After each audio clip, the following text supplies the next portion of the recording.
नमस्कार, सी न्यूज भारत में आप सभी का स्वागत है। इस वक्त मैं आपके साथ ऋचा सिंह। वक्त हो चुका है आपके अपने खास प्रोग्राम खबरें अब तक का। खबरें अब तक में आज बात होगी चुनाव के दौरान कई राज्यों में गूंजे एक ही नारे की, खतरे में पड़ी सीएम योगी की कुर्सी की और भाजपा नेता विनोद तावड़े पर लगे बड़े आरोपों की। इन सभी मुद्दों पर विस्तार से चर्चा करेंगे, लेकिन उससे पहले एक नजर डाल लेते हैं आज दिन भर की 10 बड़ी खबरों पर। 29 नवंबर से 3 दिसंबर के बीच चलेगा दिल्ली विधानसभा का सत्र। भारत के दौरे पर आएंगे रूस के राष्ट्रपति पुतिन, तारीखों पर फैसला जल्द। कैश फॉर वोट के आरोप में बीजेपी नेता विनोद तावड़े पर एक्शन, चुनाव आयोग ने दर्ज कराई एफआईआर। एमपी में 5 टीचर समेत 3 जन शिक्षक निलंबित, डीओ को शो कॉज नोटिस। एआईएम के नेता शौकत अली का विवादित बयान, कहा कांवड़िए चिलम शराब पीकर करते हैं तोड़फोड़। प्रदूषण का लॉकडाउन, दिल्ली नोएडा के सभी स्कूलों के साथ जेएनयू में भी ऑनलाइन क्लास। पीएम मोदी ने की फ्रांस राष्ट्रपति इमैनुअल मैक्रों से मुलाकात, कई सेक्टर्स में साथ काम करने पर हुई बात। पीएम मोदी अमित शाह ने की 10 साबरमती रिपोर्ट की तारीफ, सीएम योगी से मिले विक्रांत मैसी। सोने के भाव में उछाल, कीमत आज फिर 76,000 के पार, 91,000 के करीब पहुंची चांदी। शेयर बाजार में गिरावट का सिलसिला टूटा, सेंसेक्स 239 अंक चढ़ा, निफ्टी 23,500 के पार। तो चलिए शुरू करते हैं खबरों का सिलसिला। महाराष्ट्र और झारखंड में विधानसभा चुनाव के साथ ही यूपी, पंजाब और केरल में उपचुनाव भी हो रहे हैं और इन सीटों के लिए चुनाव प्रचार अब थम गया है। चुनाव प्रचार के दौरान कई नई चीजें देखने को मिली।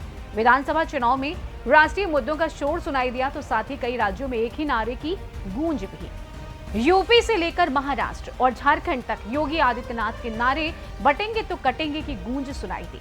प्रचार के बाद और वोटिंग से पहले के साइलेंट पीरियड में भी सियासी दलों के नेताओं और समर्थकों के बीच नैरेटिव की लड़ाई जारी है।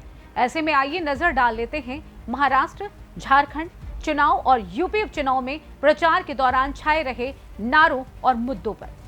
सबसे पहले यूपी के मुख्यमंत्री योगी आदित्यनाथ ने एक नारा दिया था, बटेंगे तो कटेंगे, जिसकी गूंज यूपी से लेकर महाराष्ट्र और झारखंड के चुनाव प्रचार अभियान तक, प्रचार के अंतिम दौर तक सुनाई देती रही। प्रधानमंत्री नरेंद्र मोदी ने सीएम योगी के नारे को थोड़ा माइल्ड करते हुए कहा कि एक है तो सेफ है। तो वहीं विपक्षी कांग्रेस से लेकर समाजवादी पार्टी और झारखंड मुक्ति मोर्चा ने बीजेपी पर समाज को बांटने का आरोप लगाते हुए मोर्चा खोल दिया। राहुल गांधी ने तो चुनाव प्रचार के अंतिम दिन मुंबई में एक प्रेस कॉन्फ्रेंस कर एक है तो सेफ है लिखी तिजोरी के जरिए इस नारे का मतलब तक समझा दिया और उसे अडानी और धारावी से जोड़ दिया। सपा ने बटेंगे तो कटेंगे को काउंटर करने के लिए पीडीए न बटेगा न कटेगा का नारा दिया।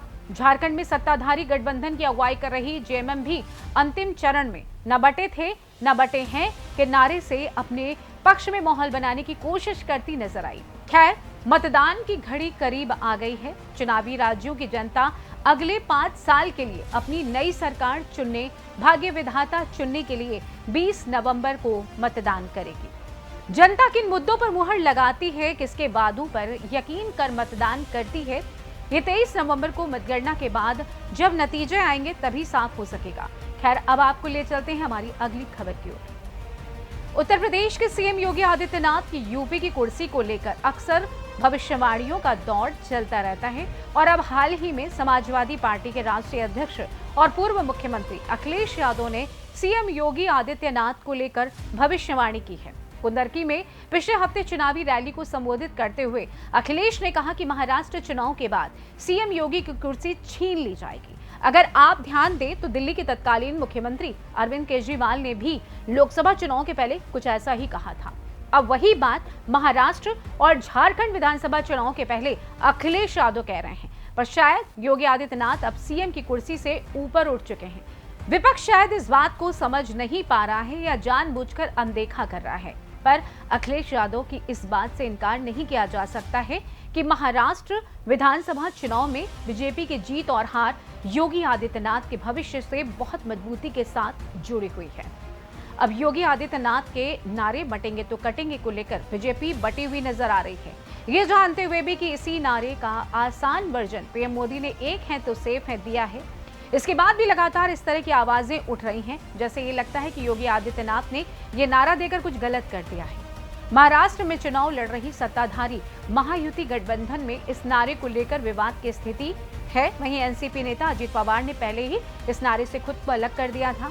बाद में महाराष्ट्र बीजेपी के भी 2 नेताओं ने इस नारे पर सवाल उठा दिया।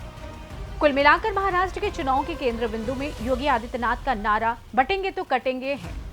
जाहिर है कि अगर महायुति को चुनाव में सफलता मिलती है तो उसमें बटेंगे तो कटेंगे नारे को और इस नारे को देने वाले का श्रेय जाएगा। जाहिर है कि इसके बाद अन्य राज्यों में भी जो विधानसभा चुनाव होने वाले हैं उसमें भी योगी आदित्यनाथ की डिमांड और बढ़ जाएगी। जाहिर है कि यूपी सीएम का विरोध उनके डिप्टी सीएम की ओर से अभी भी कम नहीं हुआ है। उत्तर प्रदेश में इन नेताओं की आपसी खींचतान का ही असर का नतीजा है कि उत्तर प्रदेश में प्रशासन ठीक ढंग से काम नहीं कर रहा है। उत्तर प्रदेश में डीजीपी से लेकर तमाम मेडिकल कॉलेज और अन्य संस्थान कार्यवाहक नियुक्तियों के भरोसे चल रहे हैं।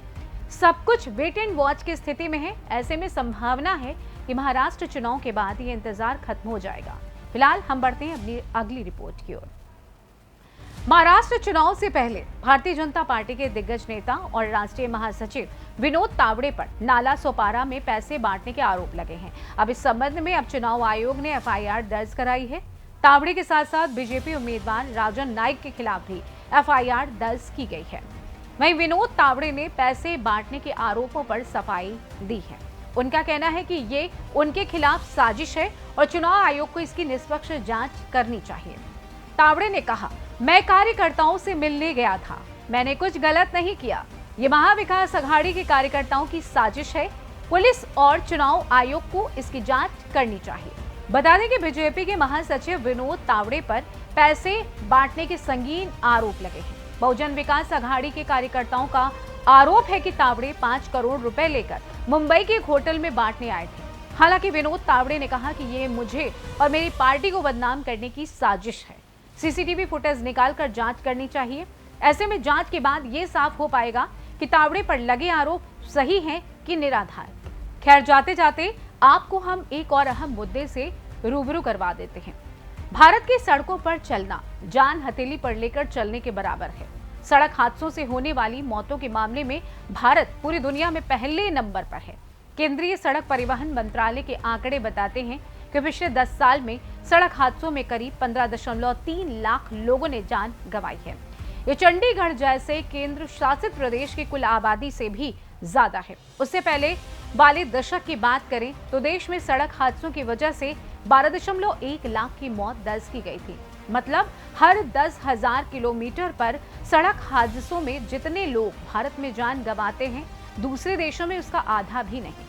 ताजा आंकड़ों से पता चलता है कि देश में सड़क दुर्घटना में होने वाली मौतों की दर प्रति 10,000 किलोमीटर पर लगभग 250 है।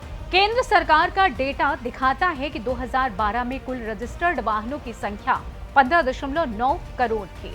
अगले 11-12 साल में गाड़ियों की संख्या 2 गुना से भी अधिक हो गई है। 2024 तक सरकारी आंकड़ों में लगभग 38.3 लाख गाड़ियां रजिस्टर्ड थी। 2012 में जहां भारतीय सड़कों की कुल लंबाई 48.6 लाख किलोमीटर थी, तो 2019 में तक ये 63.3 लाख किलोमीटर तक पहुंच गई थी। ऐसे में सड़क सुरक्षा के तमाम उपायों के बावजूद देश में सड़क हादसों में मरने वालों की संख्या कम होने के बजाय बढ़ती जा रही है। सड़कों की लंबाई और गाड़ियों की संख्या हर साल मौतों के बढ़ने की वजह नहीं हो सकती। सड़क हादसों को लेकर पुलिस की उदासीनता भी रवैये में बदलाव न आने की एक बड़ी वजह है, जिस पर शासन प्रशासन को काफी काम करने की जरूरत है ताकि सड़क हादसों पर लगाम लगाई जा सके। फिलहाल अब मुझे दीजिए इजाजत। नमस्कार।